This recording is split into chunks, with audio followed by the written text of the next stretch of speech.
What's up, guys? We're here at AMC Town Square Chasing Cinema. Mr. James, shoot! .com, and we're here for DC's Shazam! Shazam! Alright, we just watched Captain Marvel not too long ago. Marvel's first installment before we get what is potentially the biggest movie ever with Endgame coming around. We're on that superhero hype. You know, Captain Marvel just hit $1 billion. Oh, I like it. Now DC counters Captain Marvel.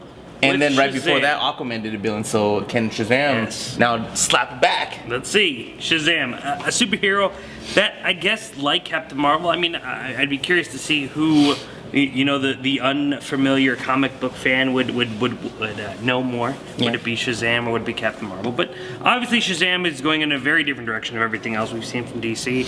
A comedy, this almost kind of like family joke, PG-13-esque comedy.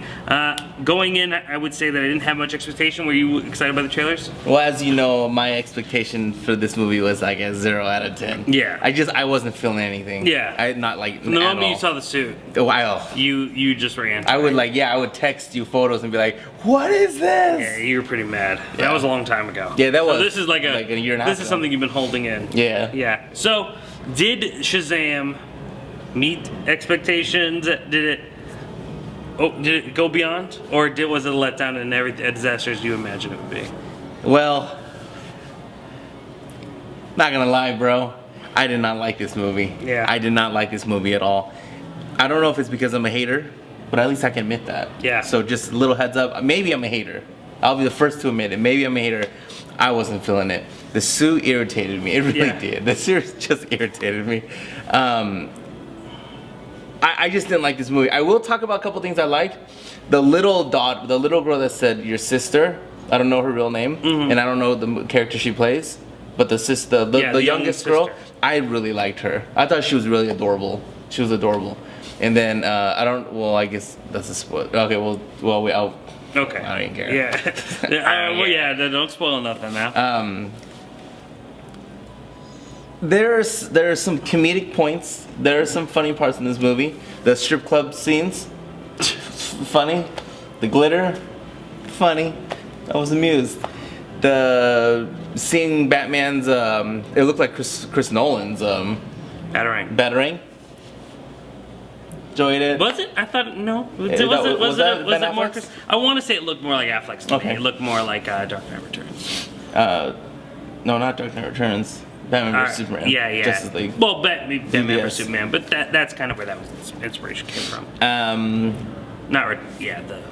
There was a lot of Superman. They're just letting you know Superman's in this world. Enjoyed that. Yeah. Didn't like the movie. Yeah. I don't even have anything to say. Do you know why you didn't like it, or just? It felt like a 90s, from the Batman Forever, Batman and Robin era almost. Oh wow, really? That's a little bit, yeah. Like the bad guy, Dr. Shazaz. I think it's Shavav. Yeah. He was a little like. You're gonna get everyone upset because we don't know all the lore. He was a little kooky, I thought. Yeah. Well, Mark Strong's played the villain like that too many times. He was Green Lantern. Yeah, and then he was also the Kick-Ass villain. Uh-huh. I think. Like he's always just the villain, and but he always looks the same. But this one he seemed like they played it as a 90s bad guy, little cookie. Yeah, I guess.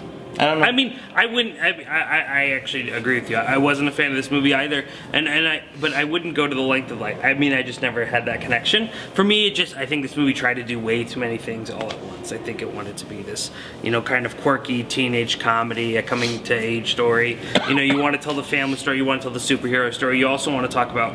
I mean, obviously, I think one of the cool things that this movie does, though, is it brings you into what the world would be like with superheroes if, they're kind of not around. Anytime we are in the world of superheroes, we're usually with the superheroes. So I think the idea of seeing the influence of superheroes in just like a regular life situation, for instance, the kid collecting memorabilia and having all these things, I thought that was cool. And I think seeing those toys, I mean, if Batman was real, he already has all these toys and all of this, pull, and he doesn't even exist. Imagine if he was real out there saving your city. I think I thought that was pretty cool how they implemented that.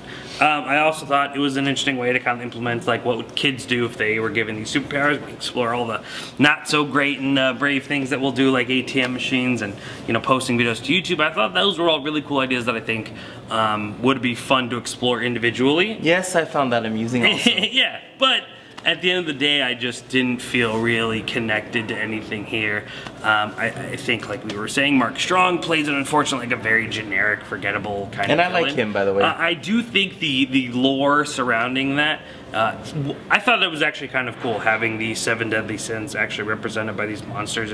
And because I dug it because as it seems that, which I didn't know, and I don't know how deep this is or even if this is canon in the comic book universe, but being influenced by like Hercules and like when obviously when he's given these powers he talks about all of this Greek influence. I think for instance, especially Hercules, hearing that the Titans, or in this case the deadly sins, represent those Titans that we saw in the Hercules stories as these kind of like Greek lore figures. I thought that was a cool idea. Doesn't ever really kind of like come to and really work out, but something nonetheless that I thought was pretty cool. Yeah, but just no emotional investment, nothing to really care about. I thought, of course, they had some funny parts, like you said. I thought the relationship between Billy and his new brother, if you will, and then all of these kids, it just kind of feels like, see, to you got 80s Batman. To me, it felt kind of Stand By Me meets. I had 90s. Yeah, that's what I said. You said 80s. Oh, I'm sorry. You had the 90s. I'm thinking 80s Goonies. It wants to be like this kind of adventure, family, fun film, and they don't hit all on those points. But at least Kent liked it. Spoilers? Oh. Spoiler stuff. My favorite part of the movie, Making Good showed up. Did you know that was happening? No, I didn't. Yeah, I didn't know Making Good. I had no idea that they were all going to be Shazams. But as soon as you actually, when he talked about the realms or the thrones, I was like, oh, that actually makes sense. They all could be cool. Yeah. But yeah, I had no idea that was a thing. So that was like my favorite part of the movie. Because you are a big fan. I am. Of Miss Good. Now I'm going to go nuts on the video. Yeah. I was told about the Superman appearance 3, 4, 5, 6 months ago, and it was just a rumor. Mm-hmm. And about 20-30% of the movie, they said he was like, "Oh, he's meeting me. Shazam's gonna meet me," and then no one believed him in high school. I was like, "Oh no." At the end of the movie, it really is gonna. I all of a sudden, my mind, if we can animate it, right when I saw that scene. The first time he got flaked on, I was like, oh no. The end of the movie, they're gonna do it. No! I was so mad the rest of the movie. Maybe that was my problem too. Yeah, you were all angry.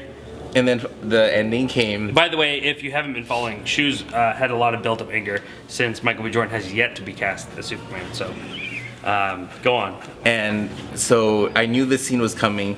The movie's ending, and they're all in the lunchroom, and I'm just like... It irritates the hell out of me because wait, explain to me. Warner Brothers owns Superman. They own Shazam. Yeah. You don't need to do a cameo like that, where it's a headless Superman. To me, it's disrespectful. You don't need to do that with literally. You can go anywhere in the world. Iron Man's big now. Captain America's big. You show a Superman emblem with no face, people know who that is. I don't disagree. You don't need to do that with the most popular character of all time. Honestly, for me, that end credit scene works. I actually thought that was funny.